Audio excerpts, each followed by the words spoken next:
Hi guys, my name is Artur and I'm the executive producer for World of Warships, and we're here in Wargaming St. Petersburg in the development studio for World of Warships. Oh sure man, it's grown tremendously. I mean, in the last 3 years we've introduced a lot of features and a lot of elements to the game.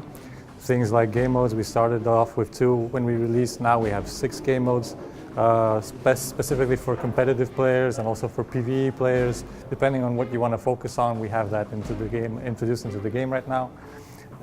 We started with about 70 ships with 2 nations, with Japan and with the US, and now we have over 171 ships in 7 different nations that you can unlock, and almost 100 premium and reward ships that you can unlock as well if you're playing the game. And we're going to increase that with a patch next week as well by adding British destroyers into the game. So yeah, everything is happening very quickly for World of Warships. It's been a fun ride the last 3 years. There's a new mode that we're adding next week in the patch. It's called Arms Race, and it's our take on a more fast-paced gameplay style. Our game is usually referred to as a very slow tactical shooter game, for old people sometimes even. But we do have people who want to have a more fast-paced gameplay, so we're going to introduce a mode where you have permanent buffs on the map, which you can gather, and that kind of helps your team snowball into a winning position. And that is basically a much more fast-paced gameplay than players are used to in our game. So that's one thing that we're doing next week. The British destroyers, one of the most eagerly awaited branches as well. It's one of the major naval nations, and we've already introduced cruisers and battleships for Britain. Now it's time for destroyers as well, and probably carriers in the future. It's also a very popular class, both historically and eagerly awaited in the game. And kind of the hallmarks of these British destroyers are going to be the fact that they can single launch torpedoes. So normally your torpedo armament in World of Warships, you launch them by spreads, either like a narrow spread or a wide spread. And these will be able to single fire torpedoes, which gives you a lot of tactical options during the game. They also have a hydroacoustic search consumable, which is something that allows you to spot torpedoes and spot ships that normally would not be visible to you because they're hidden in a smoke screen, for example. But it doesn't have a lot of range. Compared to this ability on ships of other nations, it has a relatively low range but high duration. So it's more of a defensive tool that allows you to have a lot of visibility and staying power if you decide to go to a critical area of the map and stay there and protect it from the enemy. So those are kind of the 2 defining traits of these destroyers. Part of the team is actually in crunch mode to be able to deliver that prototype right now into a playable state for our players to be able to test it. So when we released World of Warships, obviously we had 4 classes, and carriers were one of the iconic classes in the game. And we tried to make that a very unique experience as well, because carriers were kind of the thing that redefined naval warfare in the first half of the 20th century. And we wanted to portray that as accurately as possible, with as much of the impact that they had in real life transferred into the game. So we tried to do it via integrating an RTS type of gameplay into our normal action third-person type of gameplay. And that worked pretty well for the first 3 years, but it came with a lot of issues as well for our players.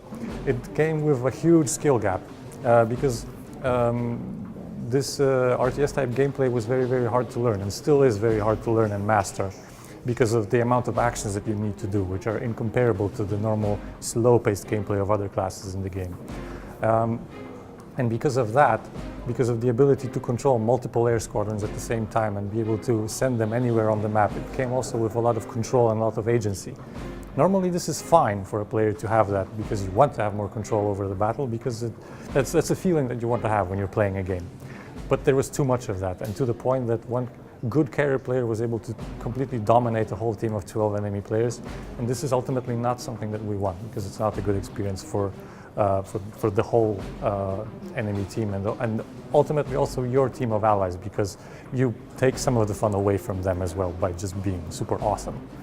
So those are the things that we kind of realized over the course of these last 3 years, and we're kind of working towards fixing that. So what we decided to do now is to go away from this RTS type of gameplay and more into a action-focused gameplay that's traditional for the other classes in our game. So the other classes, you have a camera that's kind of glued just above and behind your ship in a normal third-person kind of perspective. So we want to do that as well. We're kind of sticking the camera to a fighter, to an airplane squadron, and allowing the player to directly control that squadron, not from a God's eye type of view, and just send it somewhere on the map via clicking on the map and just forgetting about it, but actually having them control it all the time and fly there via normal keyboard and mouse controls.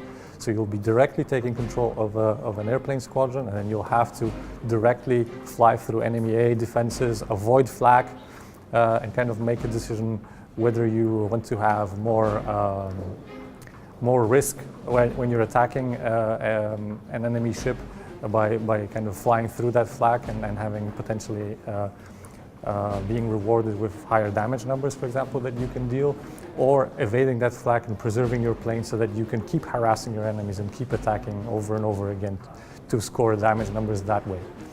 So that also means that if we get rid of that God's eye perspective, where mostly players just saw a map, and that was kind of their gameplay. They were typically playing an RTS gameplay where you see a map and you just assign actions on the map and focus it onto the squadrons and the ships.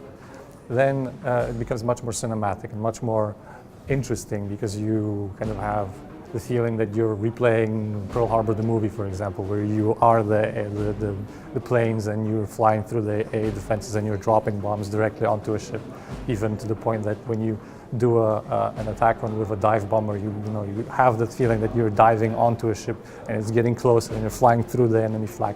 It just looks amazing and it feels amazing. But it's much more casual as well.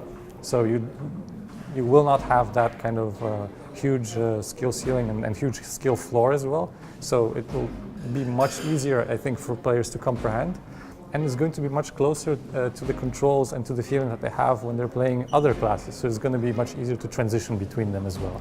So players who play destroyers, for example, or battleships will find it much easier to get into aircraft carriers and vice versa. So hopefully that's something that we'll be able to achieve with this change, and we're going to be running it out to players relatively soon for testing. As soon as it's ready, we're like in the middle of development right now for this carrier prototype. We've been working on it for a while now. And as soon as it's stable, we'll try to show it to our community, and hopefully they'll buy into this change, and then we'll be able to take it from there and to introduce it into the main gameplay.